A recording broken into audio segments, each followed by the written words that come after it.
Hey everyone, welcome back for another deep dive. This time we're taking a look at Rework. Rework, yeah. This book kind of flips the script on how we think about traditional business advice. It's from the team at 37 Signals. Right. You know them as the folks behind Basecamp, Basecamp. High Rise. And they even created Ruby on Rails. Oh, wow. So not bad for a pretty small team. Yeah, they're known for doing a lot with a small team. Exactly. But what I think is most interesting is their whole philosophy. They're really big on staying small, ditching all that corporate bloat and just like zeroing in on what actually matters. Yeah, it's a pretty refreshing take, right? Yeah. It's like they're challenging this whole idea that bigger is always better and that, everyone needs to just constantly be focused on growth as like the ultimate goal. They're kind of saying like, hey, let's like find that sweet spot, Yeah. You're profitable, you're making a difference, but you're not running yourself ragged in the process. I love that. Yeah. Yeah, and I think that kind of unconventional thinking is all over this book, Rework. They go into all sorts of things. Productivity, competition, hiring, company culture. It's all through this really fresh lens. Yeah, it really is. It kind of makes you rethink a lot of those old assumptions. Yeah, for Yeah. sure. And one of the first things they jump into is this idea of the long-term business plan. Like that whole thing that you need to have this super detailed roadmap for the next 5 years. Oh, yeah, the business plan. They're like, forget about it. In today's world, things change so fast. It's like trying to navigate with like a paper map during a hurricane. Wow. So instead of being like super rigid, they're all about treating plans more as guesses, Yeah. like flexible frameworks that can adapt as you go. What do you think about that, listener? Does that sound kind of freeing or maybe a little scary? I think it could be both. Yeah. For sure. But I think the real takeaway here is that we shouldn't be afraid to like adjust course as we need to. And the book actually encourages us to look at change as a good thing. Like see it as a chance to grow and innovate. They even suggest we rethink the whole definition of what an entrepreneur even is. Oh, totally. Yeah, that was one of the parts that really stood out to me. They basically say, like, anyone can be an entrepreneur. It's not about your background. It's not about how much money you have or don't have. It's more about having a solid idea Yeah. and then being willing to just, like, go for it. I love that. Yeah. That's so empowering. And on the topic of ideas, Yeah. Rework really encourages us to scratch our own itch. Scratch your own itch. Which basically means we should focus on solving problems that we personally experience and understand. So listener, what's something in your field that you wish was different, or a problem that you'd love to see a solution for? Maybe there's a cool idea brewing right there. Yeah, you never know. It's Yeah. like tapping into that insider knowledge you have. Yeah. Because when you've experienced that problem firsthand, it fuels your passion and you have this unique perspective that other people might not. For sure. And the book also highlights that impact doesn't have to be some huge, grand thing. They even give the example of Craigslist, Craigslist. which is like a really simple idea, but it completely changed the way we do classified ads. Oh, yeah. Totally revolutionized it. Just goes to show, sometimes the simplest ideas are the most powerful. It's about making a difference, big or small. And Rework offers some pretty practical advice on how to actually get started with those ideas. Like they even suggest carving out just a few hours each week, almost like it's a part-time job for your side hustle. Oh, yeah. Treat it like a real commitment. Exactly. And they're really big on focusing on the core of your product or service first. Yeah. They call it the epicenter. The epicenter. I love that term. Think of it like a hot dog stand, right? Okay. Like the hot dog itself, that's your epicenter. Yeah. And then everything else, the toppings, the cart design, that's all secondary. It comes later. Oh, I love that analogy. Yeah. That's a great way to think about it. So, listener, what's the hot dog in your work? What's that one essential element that just has to be phenomenal? That's a good question. And once you've figured out your hot dog rework, suggest ignoring all the smaller details at first, kind of like when an architect's making a floor plan. Yeah. They start with the big picture. They don't get bogged down with like where every outlet's going to go right away. No, they get the layout right first. Make sure the foundation is solid. Exactly. It's about resisting that urge to perfect every little thing before you even have a solid foundation. Makes sense. Yeah. They argue that decisions actually equal progress. So every choice you make, even if it's not perfect, it's still moving you forward. Oh, that's a good point. I think sometimes we get so caught up in trying to make the perfect decision that we end up just spinning our wheels.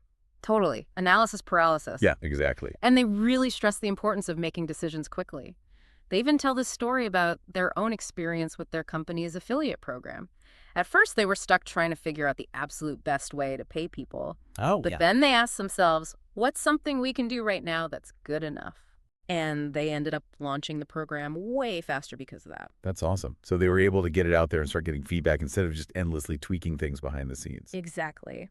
It's a good reminder that sometimes good enough is actually perfect for that moment. Yeah, for sure. And Rework also talks about being a curator, not a hoarder. Ooh, I like that. So just like a museum curator carefully chooses what to put on display, we should be constantly editing and refining our work, taking out anything that's not adding value. So it's like decluttering your product or service. Yeah, kind of like Marie condoing your business. Love it. Get rid of anything that doesn't spark joy. Exactly.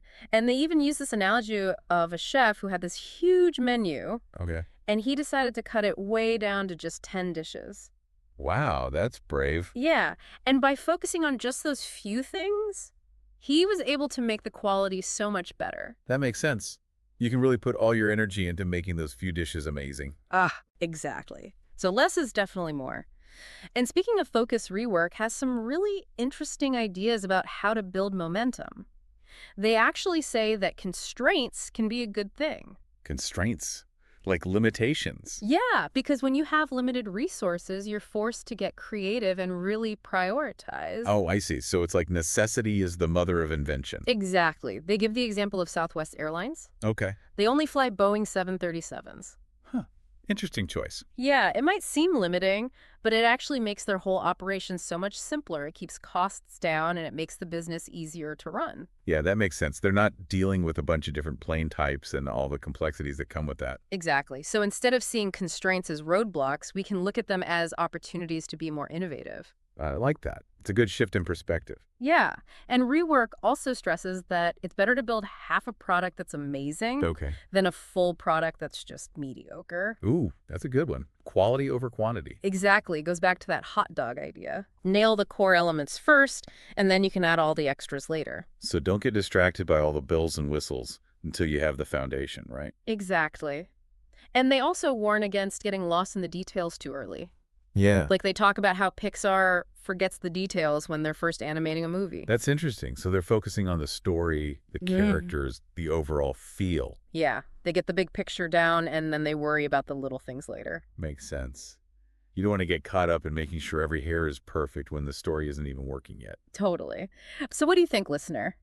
Do you tend to get lost in the details too early, or are you more of a big picture person? That's a good question to think about. It's definitely a balance. Yeah, for sure. And Rework offers one last piece of advice for this section that I think is super important. Make decisions to keep things moving. Oh, yeah. Don't get stuck in analysis paralysis. Exactly. They're all about taking action and not letting perfection be the enemy of progress. Love it. So what's one decision you've been putting off, listener, that you could make today to get a project moving forward? Remember, even a tiny step is still progress. That's a great point. Yeah. Sometimes just making that first move can make all the difference. Exactly. So we've talked about ditching the business plan, embracing change is a good thing, Right. and making those decisions to keep things moving. Absolutely.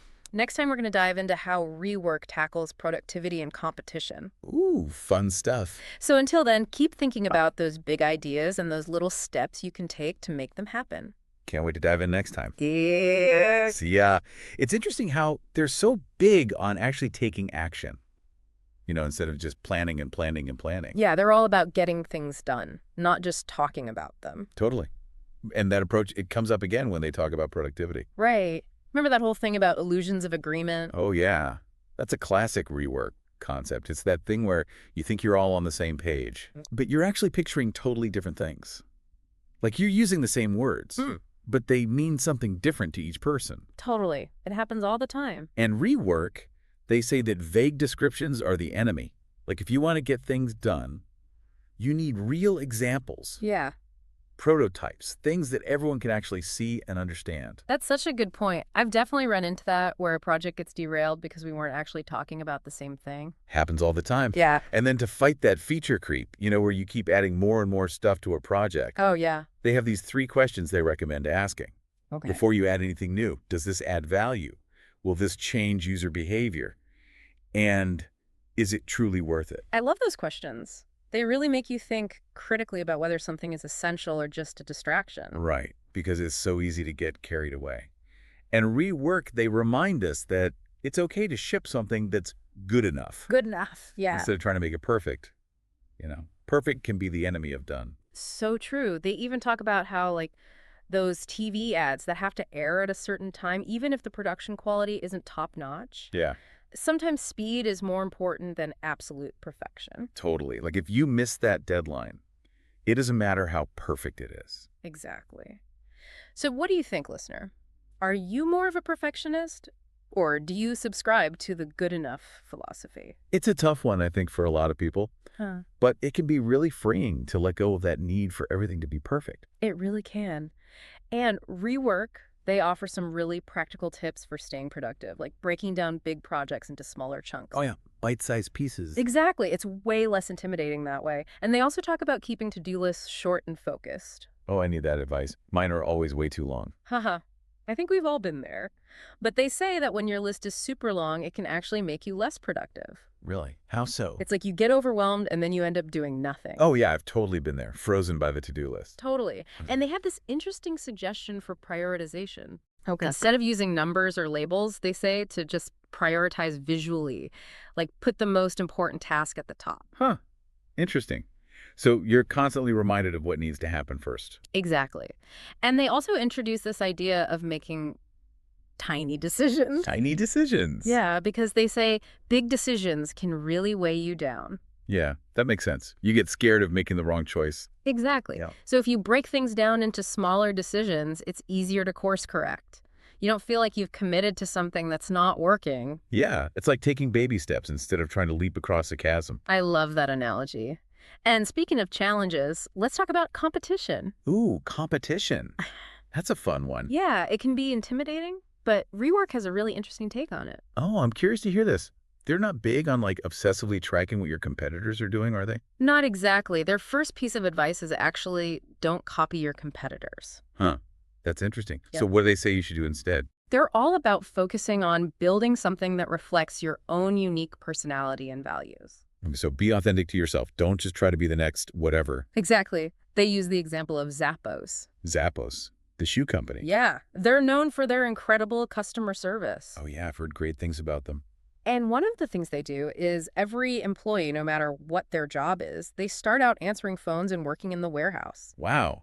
So they really understand the customer experience firsthand. Exactly. It's not just something they talk about, it's part of their culture. Mm. And Rework also suggests finding a worthy opponent to target. Okay, so like pick someone you admire and try to be better than them. Not necessarily better than them, but more like use them as a benchmark to help you clarify your own message and positioning. Okay, so like figure out what makes you different from them. What makes you stand out. Exactly. So who's your worthy opponent listener? Yeah. Who do you look up to in your field? And then get this Rework, they actually suggest underdoing your competition. Underdoing. What does that even mean? Okay, so they give this example of the flip camcorder. Oh, yeah, I remember those. They were super popular, even though they had limited features. Yeah, they were just simple and easy to use. Exactly. And they appealed to a specific market. People who didn't need all the bells and whistles of the more expensive cameras. So it's about focusing on a specific need and doing a few things really well. Right, instead of trying to be everything to everyone. And then this is where it gets really interesting. Rework suggests just ignoring the competition altogether. Wait, ignore them. Yeah. They say that obsessing over what your competitors are doing can actually distract you from your own vision. Oh, wow. That's kind of radical. It is. Yeah. But they make a good point. You can't control what other people are doing. So why waste energy worrying about it? That's true. Focus on your own game. Exactly. Have you ever found yourself getting caught up in what your competitors are doing, listener? How did it affect you? It's easy to get sucked into that comparison game. Yeah.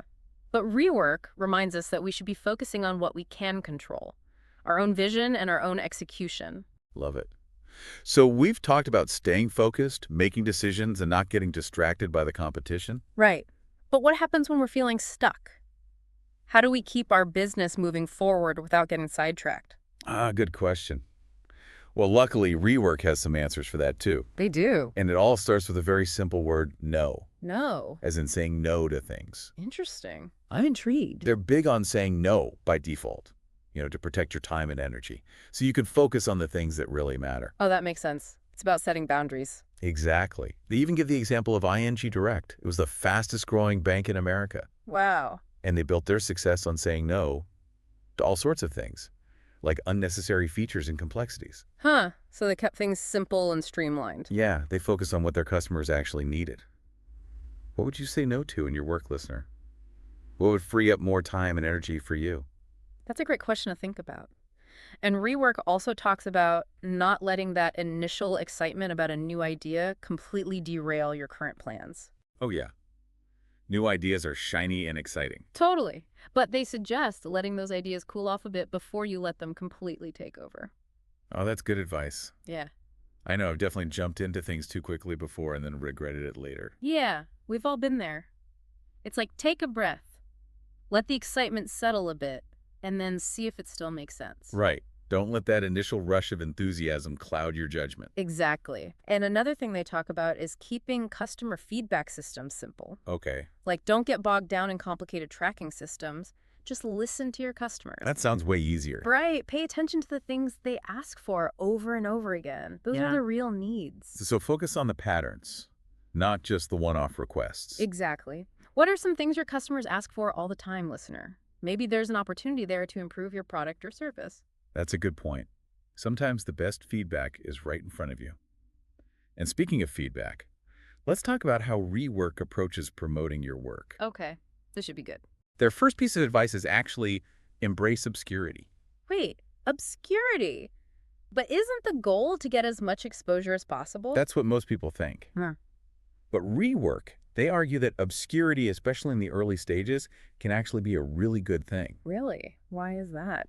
Because it gives you the freedom to experiment, make mistakes, and figure things out without the pressure of being in the public eye. Oh, that makes sense. Like you can tinker and tweak without worrying about what people will think. Exactly. It's like having a secret lab where you can perfect your creation before you unveil it to the world. I love that. So, listener, do you prefer to share your work early and often?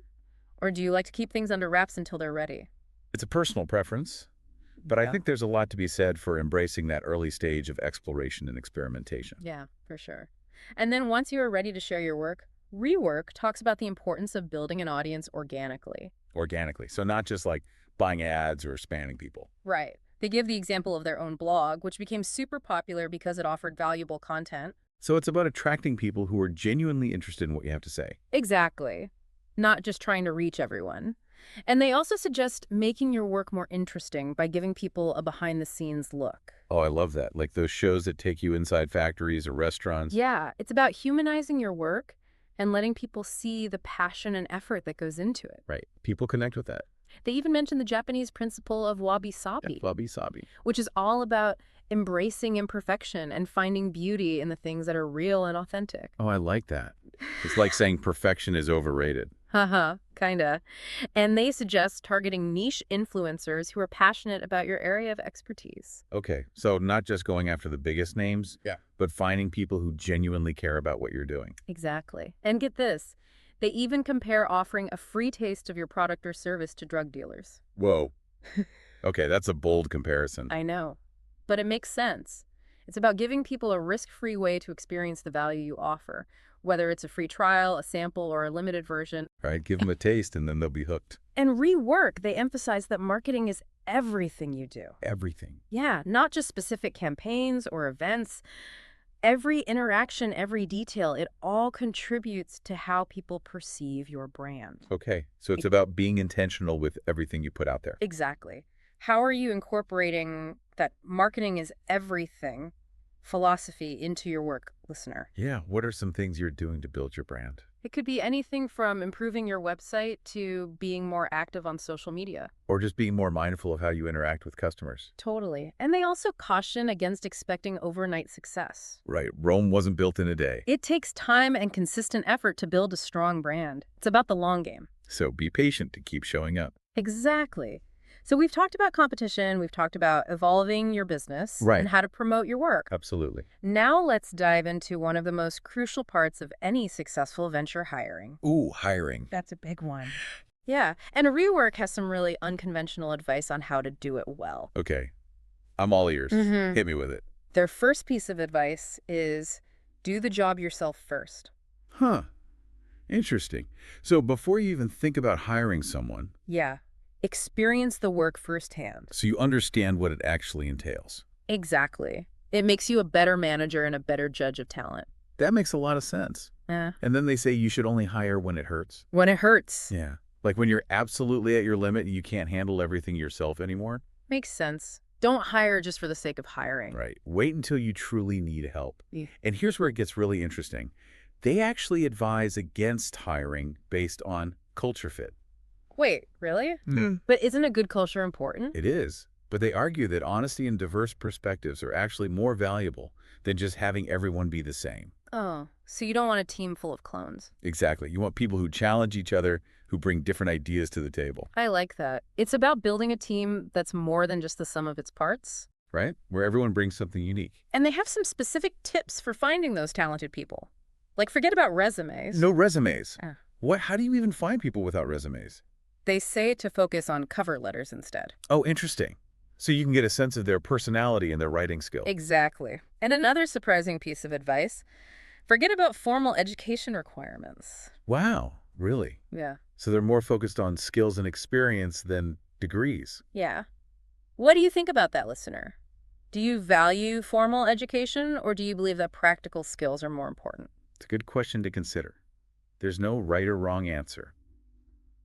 And they also stress the importance of hiring people who do the work, not delegate it. So they're looking for people who are self-starters. Yeah, people who can take ownership and get things done. They call them managers of one. Managers of one. Yeah, Right. because there's essentially managing themselves. They set their own goals.